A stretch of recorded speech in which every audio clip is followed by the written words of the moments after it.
இந்த நிலை நிலைனா நம்மலாம் என்ன சரிதான். நமக்கு நிலை வந்துடுது. கண்டிப்பா. எப்படி வந்தது? எதனால? நாடகத்தை எழுதியவர்கள் புலவர்கள். புலவர்கள். அது ஆடுவதற்குன்னு ஒரு ஆள் வரணும்ல. கண்டிப்பா.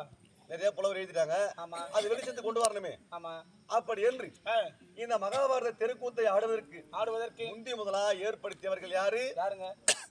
நம்ம சென்னையில இருந்து ஒலக்கூர் பக்கத்துல பாதிரி என்ற ஒரு கிராமம் இருக்குது. பாதிரி. ஓங்கூர் டோல்கேட் பக்கத்துல பாதிரி என்ற கிராமம். ஆமா. அந்த பாதிரி கிராமத்திலே பாசு, பரதன், வேலு, கோபால் இவங்கெல்லாம் எதுகுல சிகாமணி. சரி. அந்த எதுகுல சிகாமணியா இருந்து அவங்க ஒரு 10 பேரை திரட்டி அவங்க அவங்களுக்கு புரிதி எழுதி கொடுத்து இந்த தெருக்கூத்தை நம்ம ஆடுவோம். அதுக்குள்ள கத்து ஆடுவாங்க இல்லையா? இந்த தெருக்கூத்தை நம்ம ஆடலாம் அப்படின்னு சொல்லி அவர்கள் முந்தி முதலாக இந்த தெருக்கூத்தை ஆடுவதற்கு முன் வந்தார்கள். நாடகம் ஆடுறாங்க, எந்த குறையும் இல்லை. சரிதான். மரக்காணத்துல